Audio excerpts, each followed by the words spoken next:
Also, this MOA is fucking awesome. Um, a fit that's really based off somebody else's fit. I believe. Although no, I don't know if somebody gave this. I think this might have been one that I like to put XL ASPs on everything, so this might have been a Sir Squeeble's original, but not a unique idea. I'm sure plenty of people also have this same fit, but so let's talk about active tanking in general. First, I'll just show you what's on the fit. In the mid slot, remember the mid slots are where the shield tank is. The damage control does contribute to the resist of the shields, but damage control is just kind of a given. You should almost always have a damage control on every ship. So let's look at these mids. Micro warp drive, gotta have it. Scram, okay. And then I have an invuln just like I had on the buffer tank, right, which gives shield resist. And I've actually got two invulns. So no shield extender, but I've got two invulns. And that the motivation there, or the reasoning there, is to get as high resist as possible because I have an extra large ancillary shield booster. So I'm active tanking this MOA. And what that means is, no matter what I do, this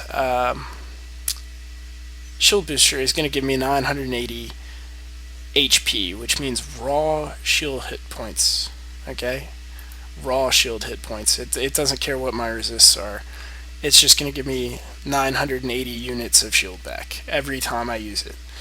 So if I have 0 resist, then every time it boosts, it's just going to give me 980 shield points back, and that's all the damage I can take. However, the higher my resists, the more damage those 980 shield hit points absorb. So if my resists were at 99% all the way across the board, and I boosted, I might only get 980 shield back, but you multiply that by your resist. Okay, so I'll pull up a calculator to give you an idea. So let's say I'm low resist. Let's take this. The MOA gets a shield resist bonus, by the way. So the shield resists are already high without these active. But let's take this this Omen, right? This Omen is a shield buffer. You can see it has a shield extender. So here's this resist, 36, 28, 46.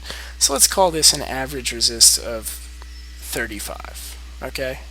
I don't really care what it is, and of course, omni damage, blah, blah, blah, blah, blah. That's a whole different discussion, but for the sake of argument, let's say this averages out, and let's say every resist here was 35%. Alright, we'll go back to the MOA now. So assume I put the ASB on that, and every resist was 35%. I realized the invuln wasn't on, but that's not the point.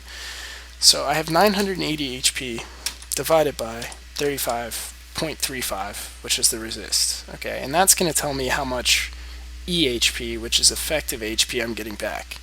Because I'm getting 980 raw HP, but because my resists are at 35%, I'm only taking 65% damage, if that makes sense. 35% of my incoming damage is mitigated because that's what my resists are at. I'm doing this for people who maybe don't even play EVE, so if a lot of this is redundant, don't be insulted here, guys. I'm just trying to cover it from the ground up. So then this is the way that you would determine on an active tank how much EHP you're recovering. So I just pointed at my screen with my hand as if you all could see it. So here's the 980, remember, that this shield boost has, and then here's the 35% resist that we're talking about that the Omen hypothetically has, okay?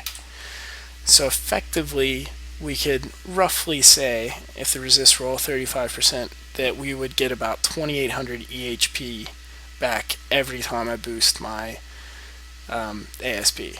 And you could see how ridiculous that goes from 980 to 2800 even with bad shield resist. So we'll look at something like the MOA, and for the sake of this one I'll undock it and fire up the resist. And again, I'm averaging the resist very quickly, and it wouldn't play out that way because if somebody is using a certain type of damage, and you have low resist in that damage, it's going to be a different ball game. But this is about guesstimation. This is about when you go to fit and you want a rough idea of what you're working with. This is it. Okay, so let's look at this MOA. 70, 76, 82, 82.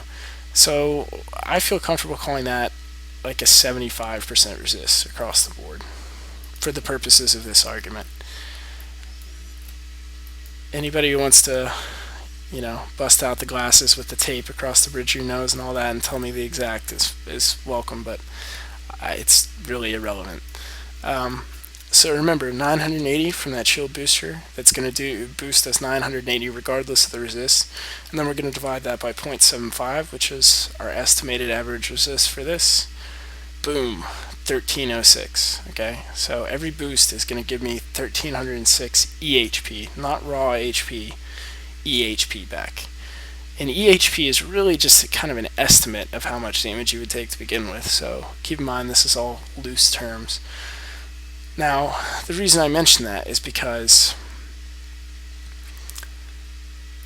a shield extender here, okay, yes, it's shield tanked, and yes, typically in shield tanks, especially at a lower level, you'll see shield extenders, okay. The reason that a shield extender would be a waste here is because if I turn that off, especially once I've undocked and activated, my resists all go way down. So I've got a little bit more buffer because of this, but that really doesn't matter to me because I'm boosting up and down and up and down. So that little bit of buffer, it doesn't do it. It works once, If I have a shield extender here, say it increases my shield by 500, okay, total units. Well, as soon as they've killed off that 500, that shield extender means nothing. I'm down to the ASB and I'm boosting up and I'm boosting up, and the shield extender doesn't do anything for me. On a really technical level, having a shield extender increases your passive shield recharge, but that's not going to matter in PvP. It would matter in PvE, but not here.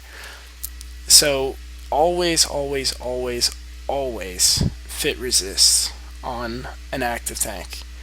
Do not fit buffer on an active, especially a shield tank. Well, no, both. I shouldn't say that.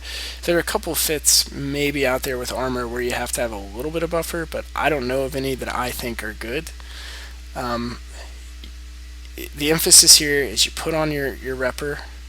Okay, so this is the equivalent of an armor repper because it's a shield booster. Armor repper goes in the lows, obviously. And then everything else just do resist. Don't put buffer on an active tank. Okay, it's almost as bad as mixing tanks because in a way it really is mixing tanks. And that I either want to have like tons and tons of raw shield, or I want to be able to rep as much shield as humanly possible. So I need to either be all buffer with a little bit of resist, or I need to be all resist with an active tank. Do not put buffer on an active tank. And a lot of people understand that for the most part, and a lot of people would see these mids and be like, yeah, that's exactly what I would do. And that's all well and good, but the problem comes in the rigs, and that people see shield tanks and they're so used to putting medium core defense field extenders on it that they just go over here and they're like, oh, I'll put on core defense field extenders. That'll work. No, that's a buffer rig. That is a buffer rig. That increases the total amount of shield, or it increases the raw amount of shield you have. That doesn't matter. That only counts once. Once they've killed all that off, you're done. All your buffer is wasted, and then you're down to just this.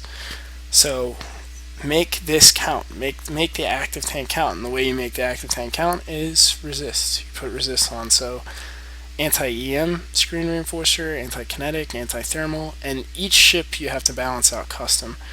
Really on this, I put a kinetic here, I think, to assist in killing drakes, because drakes get the kinetic bonus, so this is more of an anti-drake fit. Normally I would do 2 anti-EM and 1 anti-thermal, because you can see my EM is a little bit low. But hopefully that makes sense to people, because that is the essence of active and passive tanking. I see people all the time on stuff that I kill that have, even that guy today in the Myrmidon that we were talking about, he had a 1600 millimeter plate and he had an armor repper. That would be good for PvE because you'd have the buffer and then you could slowly rep as they shoot you or whatever. But for PvP, it's completely useless because in that case, the buffer was fine, but the repper was pointless. The repper was never going to do enough to make any difference whatsoever in the speed and intensity of a fight. So with armor, the buffer typically wins out. and your reps are useless if you mix them. And in Shield, the buffer is useless, and the reps win out if you mix them. You know what I mean? Hopefully it makes sense. So if I were to replace this right now with a large shield extender, my fit would be worse because of it. I would die quicker because of it. 9 times out of 10. There's a couple exceptions to that, but people who are really familiar with active tanking will know what